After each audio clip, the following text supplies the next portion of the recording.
Hopecast es presentado por AbbVie.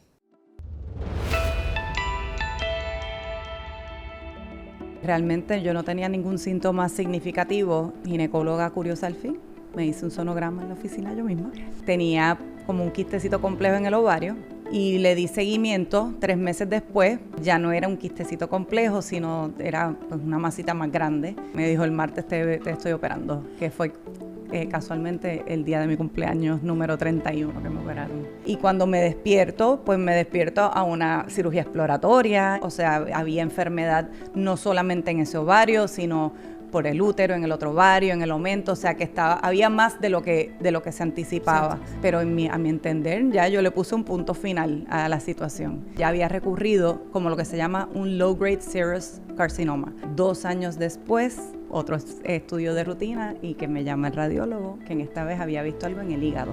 Y a mí se me cayó el mundo. Porque decía, Dios mío, estoy haciendo todo lo que tengo que hacer, me estoy dando el tratamiento, esto estaba funcionando, o sea, ¿qué está pasando que no está funcionando ahora? Ese es el problema con el cáncer de ovario, que en etapas tempranas usualmente no da ningún síntoma. Entonces ya cuando empieza a presentar síntomas, por lo general está más avanzado. Tristemente, uno de los más agresivos y de los más mortales de todos los cánceres ginecológicos. Lo importante que es conocer tu cuerpo y saber lo que es normal en ti y lo que no.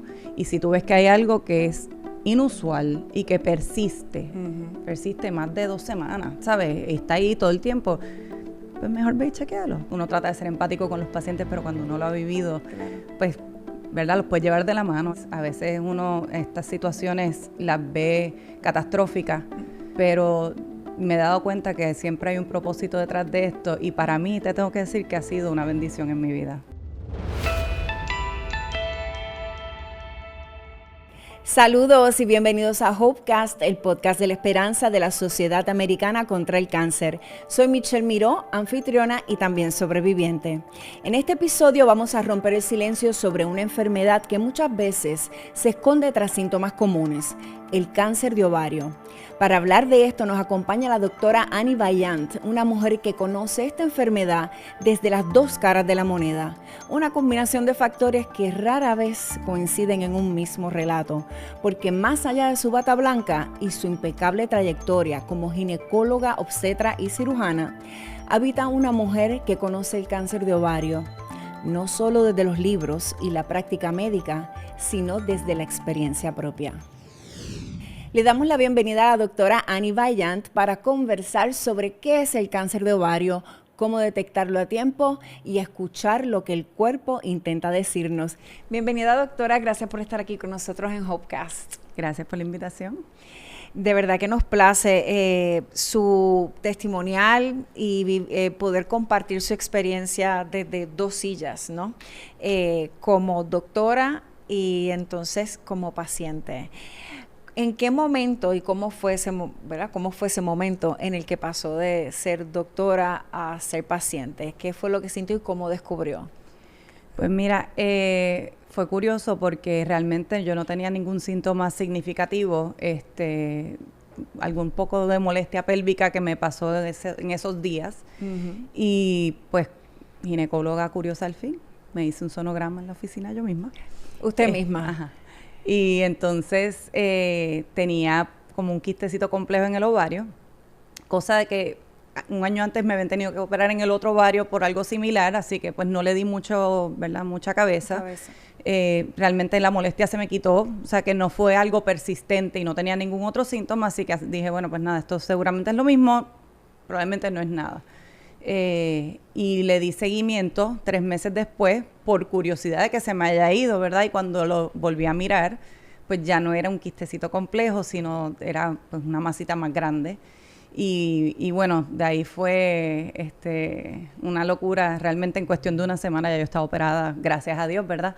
Yo estaba trabajando desde que me gradué de trabajo con un ginecólogo oncólogo y nada, le envié las imágenes. Y así fue. Me dijo el martes te estoy operando, que fue casualmente el día de mi cumpleaños número 31 que me operaron. Wow, sí. Qué fecha. Me imagino que siempre está ahí como para acordarle a uno. Sí, mi renacer. Exacto. Entonces, no tuvo síntomas o no tenía síntomas más allá de esa incomodidad, ¿verdad? De ese dolor. una vez se hace sonograma, entonces, y lo ve, o pasan los meses y lo ve, Sí. ahí, teniendo los conocimientos que tiene, ¿cómo se sintió el saber que muy Pues, probable se estaba enfrentando a cáncer de ovario? Sí, yo te tengo que decir que precisamente por el conocimiento, pues ya decía, bueno, yo no tengo historial familiar, tengo 30 años, probablemente, o sea, yo dije, seguramente me van a tener que operar, pero probablemente esto no va a ser nada. De hecho, le decía a mi familia, yo estoy preparada, que me van a abrir y me van a sacar el ovario. Él me dijo, voy a poner una cámara, voy a mirar lo que hay, y dependiendo, pues, procedo, y yo obviamente le dije, haz lo que tengas que hacer. Pero entre los estudios que me envió, que me tuve que hacer un CT scan. Y en la lectura del CT scan fue la primera vez que me ponen como un diagnóstico diferencial y como una probabilidad de que esto sea una malignidad. Y pues obviamente siempre muy optimista y decía pues lo mismo, esto no va a ser nada, pero pues con esa preocupación pues naturalmente de que sabía que era una posibilidad ya que esto fuera algo ya más serio. Y entonces le hacen, de ahí entonces le hacen, va directamente, le operan, le hacen, Sí. le dan, o sea, Sí. le sacan el ovario. Me operaron, o sea, entraron con ese, ¿verdad? Ese plan y obviamente con el consentimiento de haz lo que tengas que hacer. Okay. Y cuando me despierto, pues me despierto a una cirugía exploratoria y mi esposo diciéndome pues que sí, que en efecto lucía como un cáncer, que obviamente había que esperar la patología final. Mis dos doctores que han sido mis ángeles, el doctor Escobar y el doctor Salgueiro, estuvieron conmigo en todo momento y obviamente pues también me explicaron todos los hallazgos, o sea, había enfermedad no solamente en ese ovario, sino por el útero, en el otro ovario, en el aumento, o sea que había más de lo que se anticipaba. Y pues obviamente esperando una patología final pues para determinar el próximo paso. Y pues obviamente fue como una semana más o menos que tardó ese proceso. Y la verdad que la historia ha sido de alta y baja, ¿verdad? Porque esa primera patología vino lo que se le llama un borderline tumor, que es un tumor de bajo potencial maligno. Entonces son tumores que están como una zona gris entre un tumor benigno de ovario y un tumor maligno. Entonces hay algunos que se comportan más benignos y hay algunos que se comportan más malignos.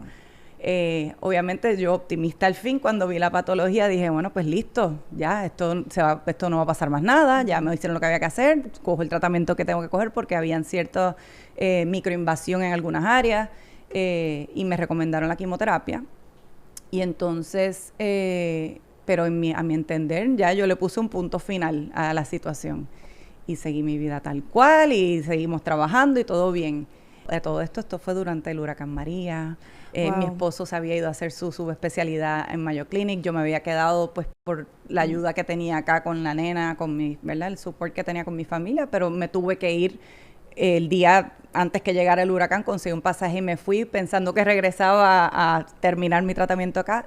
Terminé el tratamiento allá en Mayo Clinic porque obviamente pues todo el mundo sabe lo que pasó acá. Así que fue un año complicado, pero pude terminar mi tratamiento allá y entonces entré en un seguimiento, ¿verdad? En observación. Y con la quimioterapia, ¿tuvo los efectos secundarios, experimentó los efectos secundarios? Sí, en esa primera ronda de quimioterapia, porque, ¿verdad? Después te contaré que cogí otro de nuevo, pues por la patología que había salido y todos los hallazgos se determinó darme una forma de tratamiento de quimioterapia que se da una dosis, la misma dosis cumulativa por ciclo, pero dividida, ¿verdad? En vez de darme de cantazo la dosis cada 3 semanas, pues me la dividían en 3 semanas.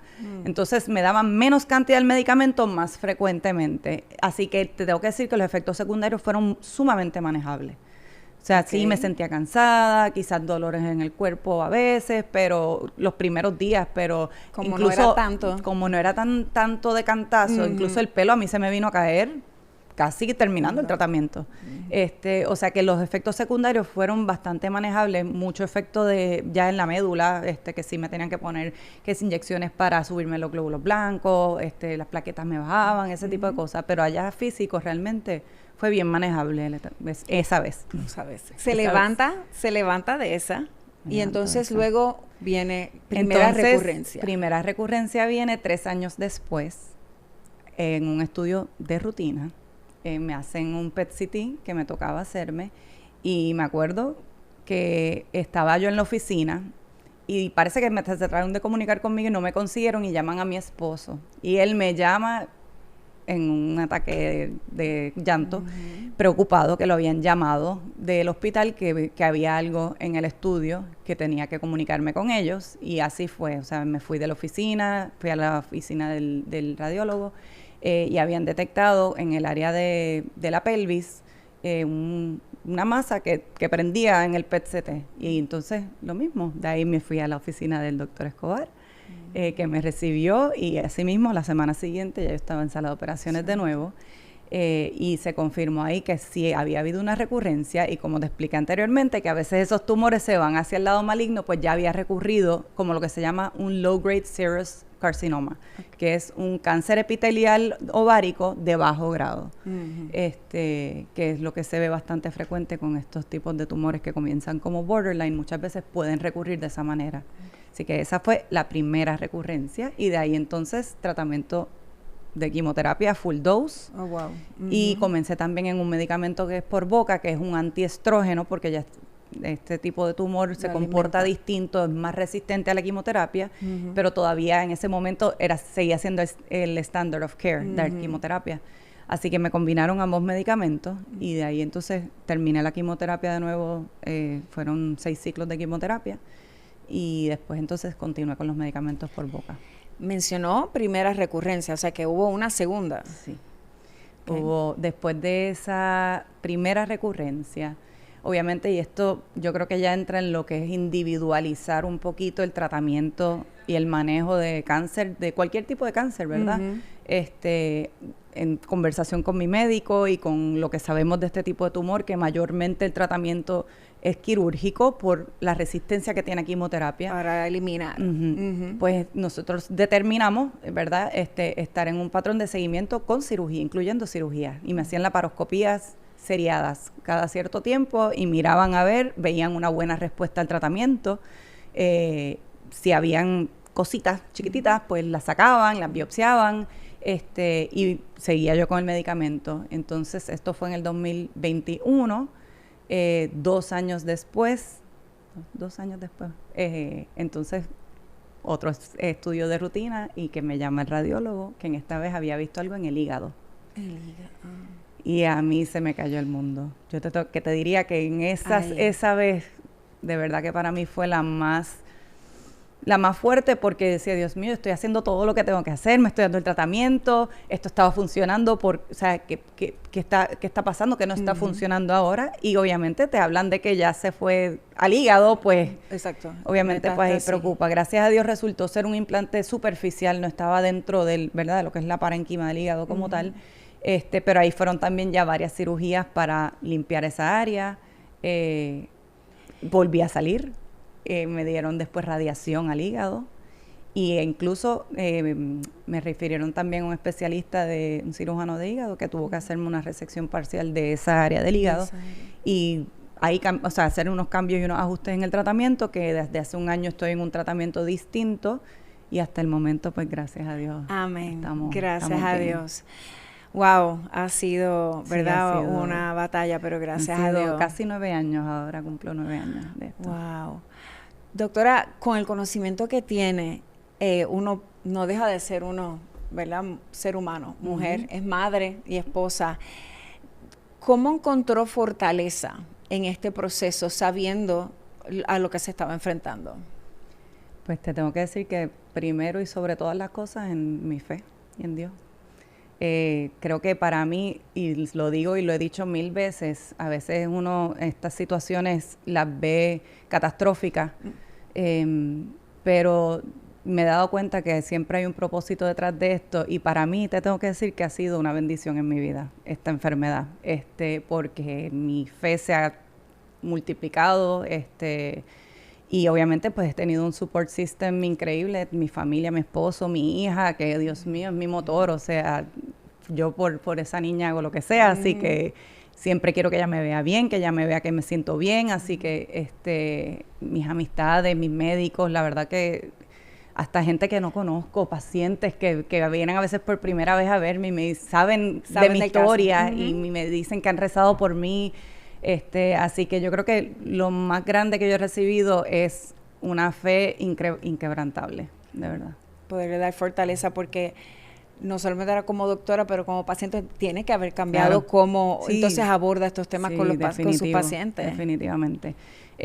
Uno lo ve desde con otros ojos, ¿verdad? La empatía que uno, ¿verdad? Siempre uno trata de ser empático con los pacientes, pero cuando uno lo ha vivido, pues, ¿verdad? Los puedes llevar de la mano, les puedes decir qué esperar, en qué cosas a lo mejor a mí me ayudaron, cosas tan sencillas con donde yo me compré la peluca que me ponía, ¿sabes? Cositas así que pues creo que le puedo dar otro tipo de insight también a las pacientes. Doctora, tiene una fortaleza y yo digo que una belleza tanto física como por dentro por fuera, y la emana.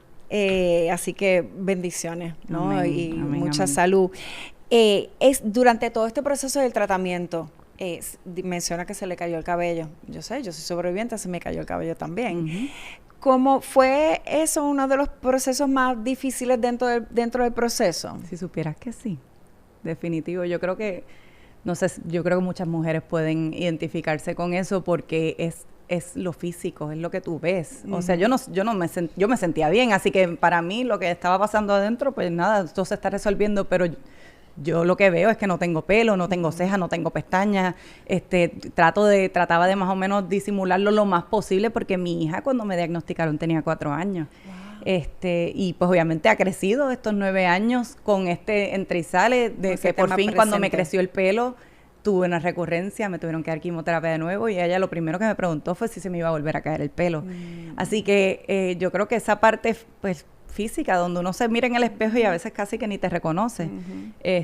Para mí fue más difícil. Y te tengo que decir que más difícil fue cuando me tuve que quitar la peluca porque ya no me tapaba el pelo y tenía que andar con el pelo cortito, que a todo el mundo le encantaba el pelo corto, pero no sé, como que no me encontraba, porque cuando tenía la peluca, pues se disimula. Sí. Sí, tengo también una experiencia de cuando tenía así el pelo bien cortito, que empezó otra vez así a nacer. Que yo no sabía ni qué hacer con la gente me dice, ay, qué valiente, pero que no sabían que era que estaba creciendo. ¿Cómo le explicó a su hija? En algún momento que ha tenido me imagino que ha tenido que tener varias conversaciones con ella durante el proceso. Sí, obviamente siempre de una manera apropiada, yo pienso, para su edad, sin ocultarle nunca nada. Obviamente, volvemos, la primera vez ya tenía 4 años, o sea que realmente no entendía mucho, pero a la misma vez ella ya había tenido pérdidas por cáncer.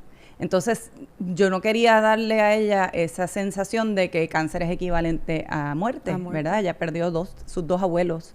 O sea, su abuelo y el esposo de mi suegra, que fue otro abuelo para ella, ambos los perdió por cáncer. Entonces, yo no quería que ella se sintiera que eso era algo que me iba a pasar a mí. O sea, que al principio, pues, se lo explicaba, pues, me tuvieron que operar, mamá tenía una bolita que la sacaron, pero yo estoy bien. Y ella, la realidad es que es lo que yo les he recomendado siempre, ¿verdad? Pacientes y amistades que tienen hijos o niños chiquitos, que mientras ellos los ven a unos que están bien, correcto, ellos están bien. Entonces yo siempre trataba de que ella me viera activa, haciendo ejercicios y saliendo, y quieres ir para acá, pues vamos para allá, y le presenten sus cosas de la escuela. Yo recuerdo de una de las laparoscopías, yo salí del hospital con anestesia general a un evento que ella tenía en el colegio porque ella quería que yo estuviera allí. Y así, quedándome dormida y todo, pero estar allí, estar presente. Y pues obviamente a medida que ha ido creciendo, pues ya sabe, ya entiende que sí, que yo pues estoy batallando todavía contra el cáncer, pero lo mismo, siempre y cuando yo creo que ellos ven que uno está bien. Que yo creo que le pasa también a muchos pacientes con los hijos y con la familia, con el grupo de apoyo, que en muchas ocasiones uno también termina dándole como que apoyo a ellos y seguridad al entorno de uno. Yo creo que yo trato bastante, y creo que mi familia da fe de esto, porque siempre me lo dicen, de que todo está bien, no pasa nada, aquí no pasa nada. Y entonces, obviamente, ellos pues quieren quizás ver algo de vulnerabilidad, o de que si realmente estoy triste, pues que se lo demuestre. Pero yo trato de cuidarles mucho también el que no quiero que estén preocupados todo el tiempo, tú sabes. Claro. Así que no sé si es decir que peco de eso, pero sí definitivamente trato de protegerles bastante y de darles la información pues poco a poco. Pero bueno, ya a estas alturas cualquier noticia para ellos es grande. Bueno, que sí, exacto. Sí. Han recorrido un camino, una batalla. Sí. Bueno, ahora poniéndonos el sombrero médico De clínico, médico.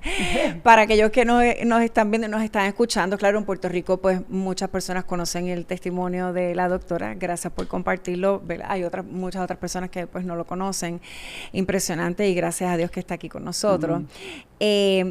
Pensando entonces en poder explicarle a la audiencia qué es el cáncer de ovarios, y también pensando en las personas que están siendo recién diagnosticadas. Pues mira, el cáncer de ovario precisamente es un cáncer que origina, valga la redundancia, en los ovarios, que es parte del tracto reproductor femenino. Y es, en términos de cáncer ginecológico, es el tercer cáncer más común que nosotros los ginecólogos enfrentamos. Tristemente, uno de los más agresivos y de los más mortales de todos los cánceres ginecológicos. Pues por las razones que entraremos quizás un poquito más en detalle, de que pues no tienen pruebas de cernimiento efectivas, de que no tienen síntomas específicos y de que la mayoría de las veces se diagnostica lamentablemente en etapas avanzadas. Me imagino que precisamente porque no hay unos síntomas específicos, igual no es como el Papa Nicolau ¿verdad? No diagnostica. No. El Papa Nicolau no diagnostica cáncer de ovario, cáncer de endometrio, nada, o sea, es específicamente para cáncer cervical. El Papa Nicolau es una prueba de cernimiento, al igual que es la mamografía, que es la colonoscopía. Y pues por definición, una prueba de cernimiento es una prueba que va a detectar enfermedad antes de que presente síntomas.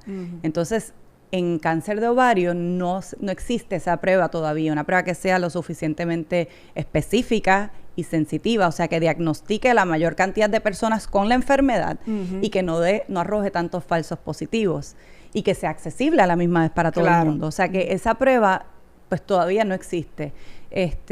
Nosotros es bien importante que como ginecólogos tengamos esa, ¿verdad? Yo siempre digo, ese chip detrás de nuestra cabeza de tener la sospecha.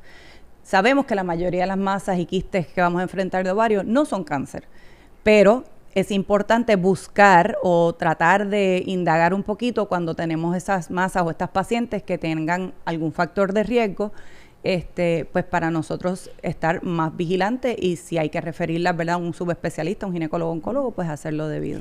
Entonces, para esa mujer que está en la oficina, que está con el doctor, más allá del Papa Nicolau, entonces, ¿qué deben pedir? ¿Verdad? ¿Hay algún tipo de examen adicional que deben pedir para entonces verificar que esté, pues mira, aunque esté no, todo bien, o que hay algo, que detecte que hay algo? Sí. Obviamente, lo más importante es un buen historial, ¿verdad? Que el médico abunde un poquito con el paciente si hay síntomas que ella le preocupen.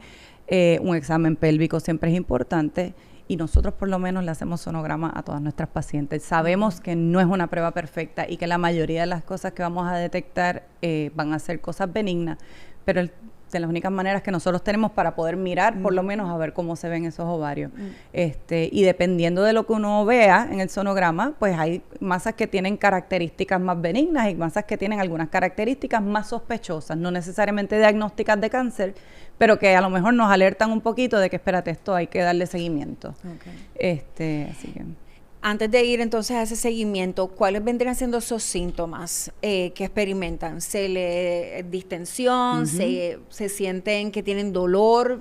A lo mejor lo confunden con dolor de menstruación. Ese es el problema. O el estreñimiento y la pérdida de apetito. Me llamó la atención ese dato. Sí, ese es el problema con el cáncer de ovario, que en etapas tempranas usualmente no da ningún síntoma. Entonces ya cuando empieza a presentar síntomas, por lo general está más avanzado. Entonces los síntomas son sumamente inespecíficos, como bien dice, tengo molestia o dolor pélvico, pérdida de apetito, a lo mejor me siento llena más rápido cuando estoy comiendo, tengo distensión o hinchazón abdominal, cambios en tus hábitos de ir al baño a evacuar o orinar, o sea que son cosas que muchas veces hasta los mismos pacientes los minimizan y dicen, esto es lo mejor es que estoy en periodo, o a lo mejor tengo gastritis, o ¿sabes? Se lo achacan a otra cosa. Igualmente los médicos, si no lo sospechamos, pues es bien fácil decir, mira, probablemente esto no sea nada. Yo sí, obviamente, le exhorto siempre a las pacientes y a todas las personas con quien me ha tocado hablar un poquito del tema, lo importante que es conocer tu cuerpo y saber lo que es normal en ti y lo que no. Y si tú ves que hay algo que es inusual y que persiste más de 2 semanas, ¿sabes? Está ahí todo el tiempo, pues mejor ve y chequéalo, ¿verdad? Claro. Porque probablemente no sea nada, pero si hay algo, pues lo queremos tratar de agarrar lo más rápido posible. Sí, como dicen coloquialmente, ante la duda, saluda, exactamente. Entonces, una vez tienen la sospecha, ¿cómo lo diagnostican? ¿Tiene que haber una cirugía exploratoria? Pues en algunas ocasiones sí. Lo ideal siempre, ¿verdad? En el manejo de diagnóstico y tratamiento y dar un estadio de cáncer, pues siempre lo ideal es operar.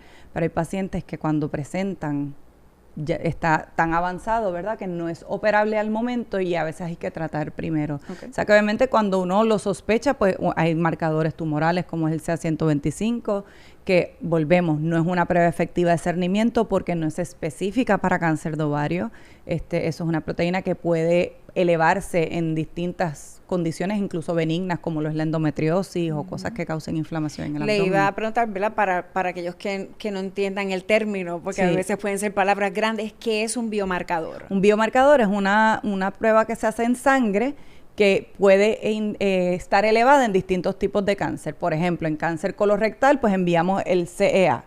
En cáncer de próstata, el PSA. Pues el CA125 es una proteína que se expresa también en la superficie de los ovarios, pero igual puede estar elevada en condiciones benignas, como te mencionaba, como lo que es la endometriosis, como fibromas, como masas benignas, otros tipos de cáncer o cualquier cosa que cause inflamación en el abdomen puede hacer que eso esté elevado. O sea, que tener un CA125 elevado y ya no es diagnóstico de nada. Okay. A lo mejor uno, pues, ¿verdad?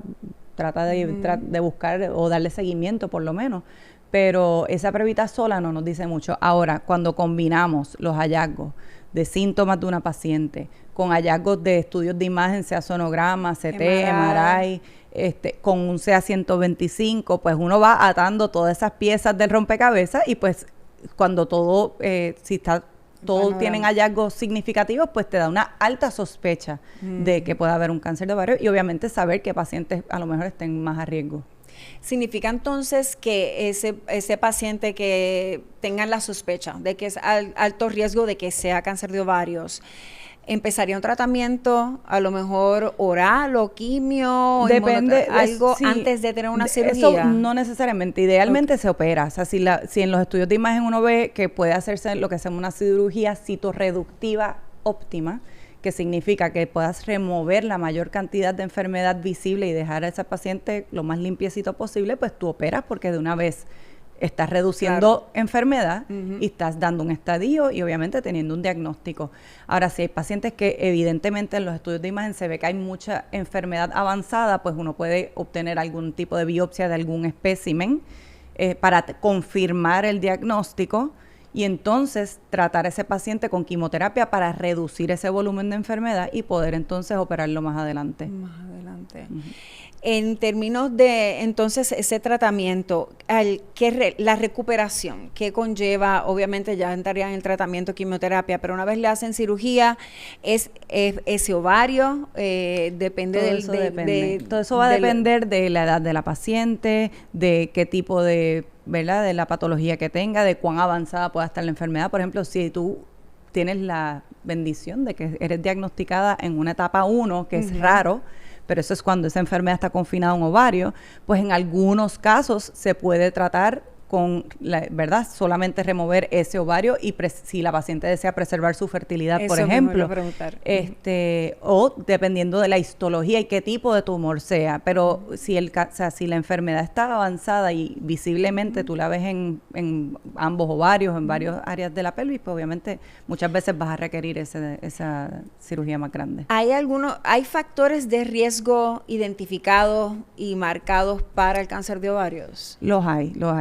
La edad, obviamente, siendo uno de los primordiales, el cáncer de ovario, la mayoría, ¿verdad? Y estamos hablando del cáncer de alto grado epitelial, que es el más común porque hay distintas histologías y subtipos de cáncer de ovario.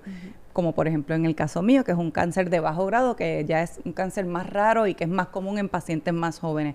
Pero el cáncer de ovario más común que nosotros vemos, pues es un cáncer que mayormente vamos a ver en pacientes que están entradas ya en la menopausia, en la mayoría de los casos. Pacientes que tengan riesgo genético por mutaciones genéticas como los famosos BRCA, que aumentan también el riesgo de cáncer de seno, pues esas pacientes tienen una incidencia de cáncer de ovario mucho más alta e incluso tú le puedes ofrecer distintas opciones para reducir ese riesgo. Sabemos que pacientes que nunca han estado embarazadas, pacientes que tuvieron su primer periodo o su menarquia en una edad más joven o que tienen la menopausia en una edad más tardía. ¿Por qué? Todos estos casos, porque son pacientes que ovulan más durante su vida y eso pues aumenta el riesgo también. Así que sí, la respuesta es que sí hay ciertos factores de riesgo que podemos identificar, pacientes que tengan eso mismo y ofrecerles también distintos tratamientos o distintas alternativas para reducir ese riesgo. Claro. Mencionó fertilidad. ¿Qué alternativas tiene entonces una paciente que esté enfrentando este proceso y está planificando tener hijos? Claro, es que todo eso depende de qué tan avanzada pueda estar la enfermedad en el momento, porque obviamente si tienes una enfermedad avanzada, pues toca atender la enfermedad. Claro. Si, como te mencioné ahorita, si es algo que se diagnostica en una etapa bien temprana, pues en algunos casos, obviamente con un seguimiento sumamente riguroso, pero se puede hacer lo que se llama tratamiento para salvaguardar la fertilidad y se le preserva, sea el útero o sea el otro ovario, ¿verdad? Para que la paciente se le dé su tratamiento, pueda tener sus bebés y entonces quizás más adelante terminar, entonces remover lo que falta. Usted brega con esto, vamos a decirlo así, ¿verdad? Diario, sus pacientes. En términos de la salud mental, ¿cómo abordar el tratar a esa paciente y darle opciones de que se sienta, compartió ahorita un poquito sobre ello, ¿no? Ya que usted pues tuvo la vivencia, de cómo enfrentar este enemigo silencioso, ¿no? Porque le llaman el enemigo silencioso. Sí. Y entonces ese miedo. Sí, lo más importante es que esas pacientes, entiendo yo, ¿verdad?, que se sientan acompañadas en todo el proceso. Yo sé que yo no voy a tratar a esa paciente, ¿verdad? Esa paciente que yo identifico en la mayoría de los casos, que yo tenga la alta sospecha de que esto pueda ser un cáncer, yo la voy a referir a un especialista, un ginecólogo, oncólogo, para que lo opere. Pero que esa paciente sepa que yo estoy ahí, que lo que sea que necesita durante el proceso, sea un referido, sea lo que sea, ¿verdad? Que se sientan en la libertad de comunicarse conmigo, de ir incluso a mi oficina. Claro. Yo les digo, aunque ustedes no tengan cita, si necesitan algo, vengan que yo las veo. O sea, que sientan esa empatía y esa compañía de tus médicos es importante. Y obviamente el support system que tengan alrededor, ¿verdad? Identificar a esas pacientes, si no tienen familiares que la acompañen, amistades que estén con ella durante el proceso, pues tratar de canalizarlas a cualquier tipo de ayuda que puedan tener durante el proceso. Porque podría pensar que muchos pacientes se sienten que a lo mejor son culpables o que hicieron algo mal para que le ocurriera. Sí, yo creo que eso es un pensamiento que es normal con cualquier tipo de cáncer y cualquier tipo de enfermedad, pero obviamente sabemos que en esto no hay nada que las pacientes puedan hacer distinto. Y también siempre trato de decirle, porque por ejemplo me pasa a veces que tengo pacientes que presentan con una masa y llevaban con eso sabrá Dios cuánto tiempo sin ir al ginecólogo, y esa preocupación de que Dios mío, yo no atendí esto antes. Pero bueno, ya está. Sí, ese sentido de culpabilidad. Ese sentido de culpabilidad, pero ya estamos aquí, es lo que yo les digo. O sea, ya lo que pasó, ya eso no se puede cambiar. Ahora hay que bregar con lo que tenemos ahora. Y pues tratar de llevarlas a que se sientan acompañadas y confiadas de que se va a hacer todo lo posible para que puedan tener la mejor recuperación posible. En términos de prevención, ¿se puede hacer algo? Pues en prevención, obviamente, una visita ginecológica anual es importante, no solamente para el Papa Nicolau, porque obviamente ahí podemos hablar de cualquier cosa que incomode, de síntomas y estar pendiente en cuanto a eso. Se ha visto un efecto protector contra el cáncer de ovario en pacientes que utilizan pastillas anticonceptivas, por lo que hablamos ahorita, porque suprime la ovulación. En pacientes igualmente, cuando se operan o se esteriliza una paciente, si se remueven las trompas de falopio en su totalidad, Eso se ha visto también que reduce el riesgo de cáncer de ovario, porque se ha visto que hay algunos cánceres de ovario que originan en las trompas de falopio. Y en pacientes que ya identificamos como alto riesgo porque tengan la mutación del BRCA, pues aparte de darle lo que se llama quimoprevención como pastillas anticonceptivas, algunos otros medicamentos, se les puede ofrecer una cirugía profiláctica, que es remover los ovarios y las trompas de falopio, aunque no tengan ningún síntoma, no tengan nada, para prevenir o para reducir el riesgo, ¿verdad? Porque no lo vamos a eliminar del todo, pero para reducir el riesgo de que esas pacientes puedan desarrollar un cáncer de ovario. Menciona que algunos se originan fuera del ovario. En las trompas de falopio. O sea, que no necesariamente... Sí, y está también lo que se llama el cáncer primario de peritoneo, que el peritoneo es esa telita que reviste todos nuestros órganos adentro, y ese cáncer se comporta muy similar y se considera como un cáncer de ovario. O sea, que tú puedes removerle los ovarios a un paciente y aún ese paciente desarrollar este tipo de cáncer que se comporta y se trata y se considera igual que un cáncer de ovario. Usted ha pasado por el tratamiento, ¿qué es y tiene obviamente el conocimiento, ¿qué es lo más que le da esperanza y en términos de avances, qué es lo nuevo y cómo se está tratando el cáncer de ovario? Eso es lo más que me da esperanza, que estamos en una era donde la tecnología está avanzando, donde se están estudiando también muchos cánceres que son menos comunes y para los cuales, por ejemplo, volvemos al ejemplo mío, mi tipo de cáncer es como un 10% de todos los cánceres de ovario, 10 a 20%. Y antes se trataba exactamente igual que el cáncer de alto grado, pero los estudios han demostrado que es un cáncer totalmente distinto, que se comporta distinto y se trata distinto. Y entonces han habido muchos medicamentos nuevos. El medicamento que yo utilizo es un medicamento que es más recientemente aprobado y hay otros tratamientos ya aprobados. Igualmente para las pacientes que tienen cáncer de ovario que son BRCA positivos, hay medicamentos también específicos para esas pacientes. O sea que la tecnología está avanzando, el conocimiento y yo creo que eso es lo que más me da esperanza, de que estamos en una era donde yo creo que vamos a seguir dando muchos avances en cuanto al tratamiento. ¿Hay alguna relación, mencionó obviamente cáncer de seno, ¿hay alguna relación, se ha encontrado alguna relación entre otros tipos de cáncer, como decir colon y cáncer de ovario? Sí, en pacientes que tienen estos síndromes hereditarios, como los BRCA, pues también se puede ver aumento en cáncer de próstata, el síndrome de Lynch, que aumenta el riesgo de cáncer de colorectal, cáncer de endometrio, cáncer de ovario, o sea que dependiendo de estas mutaciones sí se ha visto distintas asociaciones. 3 preguntas o 5 preguntas una paciente debe hacerle a su ginecólogo, ya sea, ¿verdad?, para asegurarse que esté recibiendo, ¿no?, y esté recibiendo todo ese examen de rutina, verificando que todo esté en orden, ¿no?, y que se esté chequeando todo. Y una vez, pues, entonces son diagnosticados, ¿qué debe preguntar esa paciente? Bueno, en un examen de rutina, obviamente, que se exploren todas las, ¿verdad?, las áreas que nos toca a nosotros, por ejemplo, como ginecólogos, de explorar, ¿verdad?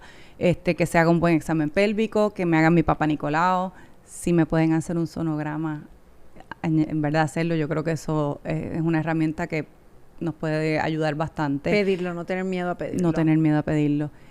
Un examen de seno, ¿verdad? Todas esas áreas y aparte de que se le ordenen sus pruebas de cernimiento ya cuando estén en edad, que se hagan sus mamografías, sus colonoscopías, ¿verdad? Todos los estudios de rigor que les toque.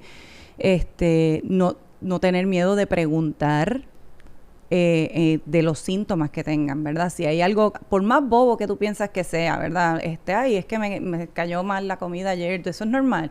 Pero, ¿sabes? No tengan miedo de hacer la consulta y no se queden con eso por dentro, porque a veces son esos síntomas o esos detallitos que a nosotros quizás nos pueden alarmar y nos pueden alertar de que hay que indagar un poquito más. Yo siempre digo, mejor chequear y que no haya nada, a dejarlo pasar por alto y entonces presenten con algo más serio. Y bueno, ya cuando son diagnosticadas, obviamente, pues asegurarse de ser referidas a los médicos necesarios. Por ejemplo, en el cáncer de ovario debe estar envuelto un ginecólogo-oncólogo y un oncólogo médico, ¿verdad?, para la parte del tratamiento. Hay algunos ginecólogos oncólogos que también ofrecen ese servicio de quimioterapia y eso, pero definitivamente debe estar envuelto un ginecólogo oncólogo, o sea que a medida que se pueda, esas pacientes deben ser operadas. Si ya tú lo sospechas, quien debe hacer esa cirugía no debe ser tu ginecólogo y no tengas miedo de exigirlo, que tú quieres ver un ginecólogo oncólogo. Y en cuanto al tratamiento, pues realmente estar al tanto de todo lo nuevo que pueda estar saliendo. A lo mejor ahora mismo yo me tengo que dar este tratamiento porque es el que va, pero tener un plan A, un plan B, un plan C, si esto no funciona, tenemos esta alternativa y lo aplico yo misma, ¿verdad? He pasado desde que recurrí en el hígado, he pasado por 3 medicamentos orales, estoy en el tercero que gracias a Dios me ha resultado súper bien, pero siempre estamos como 3 pasos adelante. Si esto no funciona, tenemos esto y esto. Si esto no va, pues vamos a cambiar para esto. Que puedo entender que es parte de estar educados y ser proactivos. Sí, y tener buena comunicación con tu médico también. Tener buena comunicación y empaparse un poquito también de su condición. Es parte de la responsabilidad del paciente. Sí, es importante. ¿Qué mensaje de esperanza le tiene a los pacientes, ya sea recién diagnosticados y a sus cuidadores? Bueno, pues les digo que se sientan confiados, que se agarren de su sistema de apoyo, de Dios, de lo que ustedes entiendan que les va a dar fortaleza, que sepan que sus médicos estamos aquí para ayudarles y que no están solos, ¿verdad? Esto es una enfermedad que no discrimina y a nosotros mismos, ¿verdad? Padecemos y la sufrimos, sea nosotros personalmente o en nuestras familias, así que tenemos...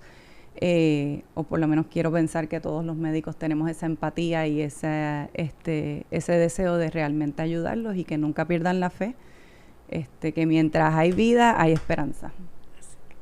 Muchas gracias, doctora, por estar con nosotros. Gracias a ustedes por la invitación. De verdad que mucha salud y vida. Amén, gracias. Gracias a la doctora Bayan por su transparencia, por ser luz para tantas mujeres y recordarnos que el cáncer no discrimina, pero sobre todo que la prevención es nuestro acto de amor propio más grande. Si esta historia te inspiró o te dio una respuesta que buscabas, comparte el mismo. Podrías estar salvando la vida de una amiga o un familiar. Para más recursos y guías, apoyo, visítanos en cancerpuertorico.org y también te invito a que te unas a nuestra lucha. Puedes hacer tu donativo directamente en nuestra página o escaneando el código QR que ves en pantalla ahora mismo. Cada aportación se traduce en esperanza para nuestros pacientes. Soy Michelle Miró, esto fue Hopecast, el podcast de la esperanza de la Sociedad Americana contra el Cáncer. Esperanza en cada historia.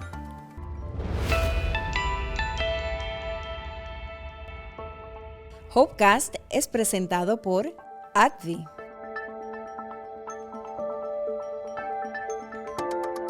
La información presentada en Hopecast es de carácter educativo, no sustituye diagnóstico, tratamiento ni consejo médico profesional. Consulte siempre a su médico o profesional de la salud.